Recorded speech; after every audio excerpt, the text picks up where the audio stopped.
Good evening. আজ আমরা পৌঁছে গিয়েছিলাম পাটনার বনপিজাতে। সুন্দর এখানে লাইন পাতা রয়েছে, ট্রেন লাইন। তো ট্রেন লাইনে করে পিজা ডেলিভারি হচ্ছে সিট অনুযায়ী। তো গাড়ি থেকে সেগুলো যেটা অর্ডার থাকে সেটা নামিয়ে নিতে হয়। নামিয়ে নেওয়ার পরে আবার গাড়িটা রিটার্ন চলে যায়। তো এই সুন্দর ডেকোরেশনটা খুব আমার তো ভালো লাগলো। আপনাদের কেমন লাগলো জানাবেন।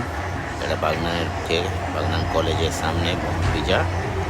আপনারা আসুন, এনজয় করুন। আশা করি সবারই ভালো লাগবে।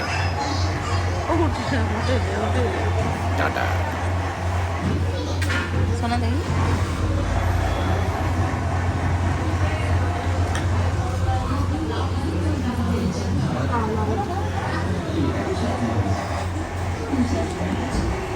সস আমি